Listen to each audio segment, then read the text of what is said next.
काफ़ी आवश्यक कार्य होता है, परंतु कुछ सावधानियां बरतनी चाहिए एसी खरीदने से पहले।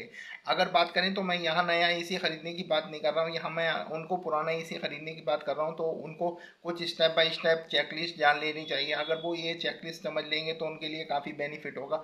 वो उसमें कौन कौन से पॉइंट होते हैं मैं इस वीडियो में आपको बताने वाला हूँ। तो बिना किसी देरी के चलते हैं, जानते हैं। खरीदने के लिए जाते हैं पुराना, तो आपको इस चीज़ को जान लेना चाहिए कि आप एसी की एज पूछ ले। यानी कि ये चीज़ पूछें कि एसी अभी उनके पास कितने साल से चल रहा है जिससे आप एसी खरीदने वाले हैं। अगर यहाँ पर एसी 1 से 3 साल चला है और 1 से 5 साल चला है तो कोई समस्या नहीं है। हाँ, इस चीज़ को देखना है आपको, उसकी उसकी कंडीशन वगैरह को भी देख लेना है। परंतु आपको 1 से 5 साल वाले एसी को प्राथमिकता देनी है, और ये आपके लिए अच्छा रहता है क्योंकि ज़्यादा एसी चला होता है तो उसमें उतनी ही घिसावट और समस्याएं क्रिएट हो जाती हैं। आता है दूसरा पॉइंट, ब्रांड और मॉडल। ब्रांड और मॉडल में आप इस चीज़ को देखना पड़ता है कि आपकी कौन सी कंपनी का एसी आप ले रहे हैं और कौन सा मॉडल का ले रहे हैं। तो ये काफ़ी अहम होता है। अगर बात करें तो बाज़ार में काफ़ी सारी कंपनियां हैं, परंतु आपको सारी कंपनियां अच्छी नहीं होती हैं। आपको इस चीज़ को देखना है कि जो कंपनी काफ़ी साल पुरानी हो और उसके मार्केट में काफ़ी एसी भी हो और ज़्यादा से ज़्यादा लोग इस्तेमाल कर रहे हो और उसकी सर्विस वगैरह भी अच्छी हो। तो मॉडल और कंपनी को भी आपको ध्यान रखना है जब भी आप खरीदारी करें।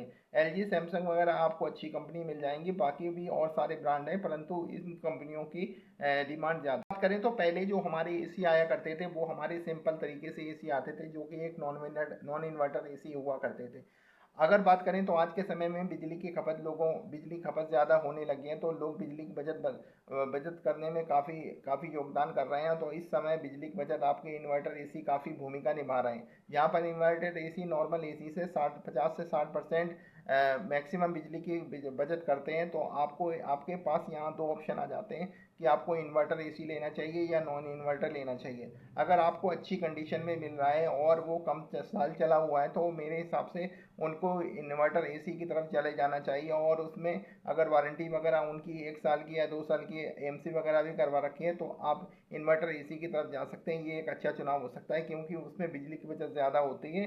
को लेने के लिए जाते हैं तो आपको सबसे पहले अपने एसी को चेक कर लेना चाहिए, क्योंकि एसी की कूलिंग सबसे अहम होती है। आपको एसी की कूलिंग को कम से कम 15 से 20 मिनट एसी को चलाकर देखना चाहिए, और आप मैक्सिमम आधा घंटा चला के देखेंगे, जिससे आपकी कंप्रेशर की साउंड और एसी की कूलिंग का भी पता लग जाएगा और उसमें कोई सी तरह की नॉइस वगैरह तो नहीं आ रही है। क्योंकि आप 5 से 10 मिनट एसी को चलाते हैं तो उसमें नॉइस वगैरह नहीं पता लगती है, परंतु जब कंप्रेशर लोड पे चलता है और गर्म हो जाता है तो उस वजह से उसकी साउंड भी पता चल जाती है। तो आपको मैक्सिमम 20 से 25 मिनट एसी को रन करके दें। आवाज़ वैसे तो नॉर्मल आपकी आती है क्योंकि मैकेनिकल पार्ट होता है, परंतु ऐसा होता है कि जब एसी काफ़ी साल पुराना आपको मिलता है तो आपके एसी के कंप्रेशर में काफ़ी सारी आवाज़ आने लगती है। यहाँ पर आपको सावधानी बरतनी है और सही तरीके से एसी के कंप्रेशर को अच्छे से चेक करना है कि कहीं कहीं उसमें एसी के कंप्रेशर में ज़्यादा आवाज़ तो नहीं आ रही है। हाँ, इस चीज़ को भी देखना है कि कहीं गैस वगैरह अधिक तो नहीं है उसमें, उस वजह से भी एसी के कंप्रेशर में आवाज़ आती है। परंतु एसी के कंप्रेशर में अगर आवाज़ ज़्यादा आ रही है तो आपको इसकी खरीदारी से बचना चाहिए।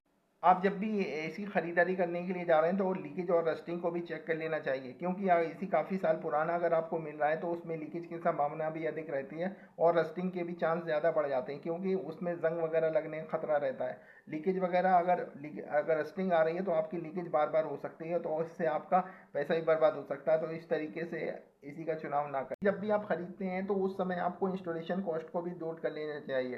परंतु कुछ लोग ऐसे हैं, जब एसी खरीदारी करके लेके आते हैं, यानी कि स्प्लिट एसी ले रहे हैं, तो वो 22,000 रुपये का एसी उनको मिल रहा है, तो वो 22,000 रुपये का आपको एसी नहीं नहीं पड़ता है। वो 22,000 रुपये का आपका इसलिए नहीं पड़ता क्योंकि जब आप एसी खरीद लेते हैं आपको इंस्टॉलेशन वगैरह और पाइपलाइन का भी खर्चा आपको ही देना पड़ता है। यानी कि 3, 3.5, 4 हज़ार रुपये का आपका अलग से खर्चा होता है। यानी कि आपके 22,000 का एसी है तो 3, 4 हज़ार रुपये आपके अलग से लग जाते हैं। तो यहाँ पर आपको इंस्टॉलेशन कॉस्ट को भी नोट करना और जोड़ना। खरीदारी में आपको स्टार रेटिंग भी काफ़ी अहम हिस्सा होता है, जो कि आपको देख लेना चाहिए। स्टार रेटिंग में आपको 5 स्टार एसी को देखना चाहिए, और अगर आपको 5 स्टार नहीं मिल रहा तो आपको 4 स्टार तो कम से कम देख लेना चाहिए। और इससे नीचे अगर आप जाते हैं तो यहाँ पर आपकी बिजली की बचत बहुत ज़्यादा कम होगी।